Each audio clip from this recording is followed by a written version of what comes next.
માફી માગી લીધી છે એ વાત ચોક્કસ છે અને ગણતરીના કલાકોમાં જ માગી, પરંતુ સવાલ એ છે કે આ પ્રકારની ભૂલ કેમ થાય છે? અવારનવાર થાય છે.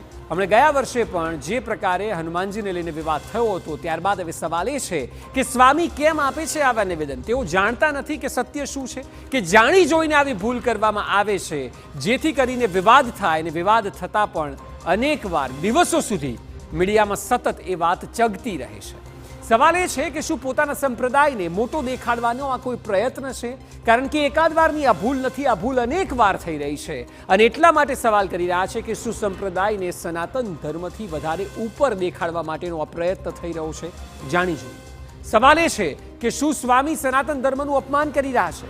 એટલા માટે કારણ કે અવારનવાર આ પ્રકારની ટિપ્પણી કરવામાં આવે છે, વાતો કરવામાં આવે છે, ચોપડીઓમાં લખાણ લખવામાં આવે છે કે જ્યાં સનાતન ધર્મના ભગવાનને સ્વામિનારાયણ જેટલા સંપ્રદાયના મોટા થયેલા નામ છે તેમનાથી નીચે રાખવામાં આવે છે અને એટલે જ આ વિવાદ વધે છે અને જાણી જોઈને અપમાન થતું હોય તેવું લાગે છે.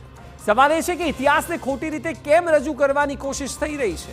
એટલા માટે કારણ કે આપ કોઈ જગ્યાનો રેફરન્સ લેતા હો, ક્યાંય લખાયું હોય તો સાબિત કરવું જોઈએ. એ લખાયું નથી એટલા માટે 24 કલાકની અંદર આપ માફી માગી લો છો. તો પછી આ વિવાદ કરો છો જ કેમ? જે જગ્યાએ આપ બેસો છો, જે વ્યાસપીઠ પરથી આપ વાત કરો છો, તે જગ્યાનું તો મહત્વ છે.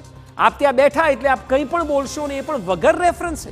ધર્મની વાત આવે ત્યારે તેને પુસ્તકમાં રેફરન્સ આપવો પડે અને એટલી જવાબદારી તો આપે સ્વીકારવી પડે. ચલો કેટલીક વાતો અમે કરી લઈએ. સૌથી પહેલો સવાલ આપને બતાવીએ, જે વાયદો કરાયો છે ત્યારબાદ, કે કોણ હતા જલારામ બાપા? જો કે તમામ લોકો ઓળખે છે, પરંતુ શરૂઆત ક્યાંથી થઈ? આપ જો, જલારામ બાપા એક હિન્દુ સંત કે જેમનું સેવાના કાર્યો એ આજે પણ ઉદાહરણ રૂપે આપવામાં આવે છે.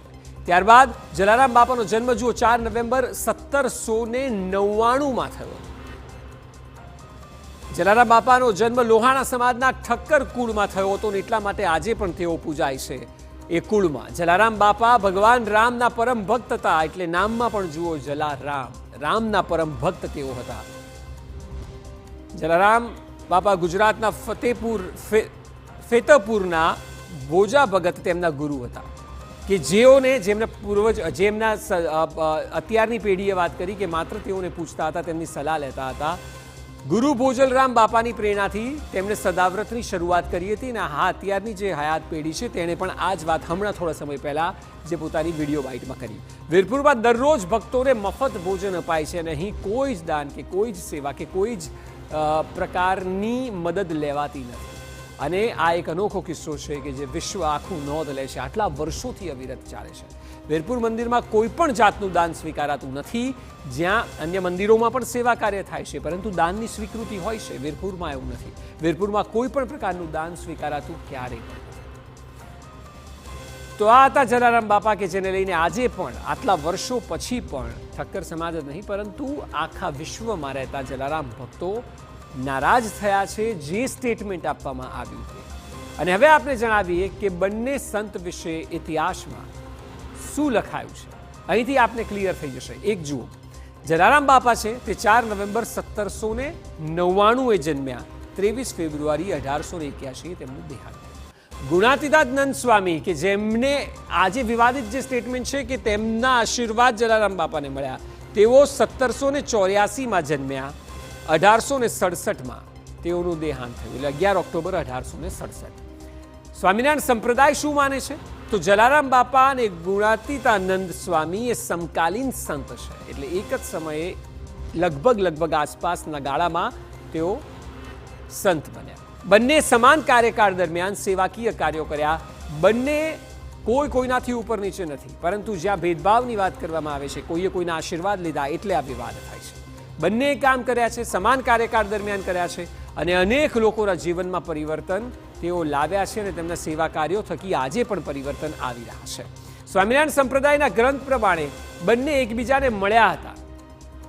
આ એક વાત છે જ્યાં ઇતિહાસમાં કોઈ જગ્યાએ પુરાવો છે નહીં, પરંતુ બંને મળ્યા હતા તેવી વાત કરવામાં આવે છે. અને ગુણાતીતાનંદ સ્વામી અને જલારામ બાપા એકબીજાને મળ્યા તેવું સ્વામિનારાયણ સંપ્રદાયના અનેક ગ્રંથોમાં લખવામાં આવ્યું છે અને એટલે જ પેલા સ્વામી બોલ્યા હતા. જૂનાગઢમાં બંને વચ્ચે મુલાકાત થઈ હોવાનો ગ્રંથમાં ઉલ્લેખ છે. એ ગ્રંથમાં ઉલ્લેખ કરવામાં આવ્યો છે કે બંને એક સમય હતો કે જ્યારે બંને મળ્યા હતા. કોણે પ્રેરણા આપી તે અંગે કોઈ સ્પષ્ટતા ક્યાંય રિટર્ન બુકમાં નથી અને છતાં પણ એ વાત સ્વામીએ મંચ પરથી કરી છે અને એટલા માટે વિવાદ થાય છે કે ક્યાંય ઇતિહાસમાં રેફરન્સ છે નહીં તો પછી કયા આધારે આપ એવું કહી શકો કે ગુણાતીતાનંદ સ્વામીએ આશીર્વાદ આપ્યા હતા જલારામ બાપાને અને ત્યારબાદ સદાવ્રતની શરૂઆત થઈ. આ ખૂબ મોટું સ્ટેટમેન્ટ છે કે જે તેઓએ આપ્યું છે.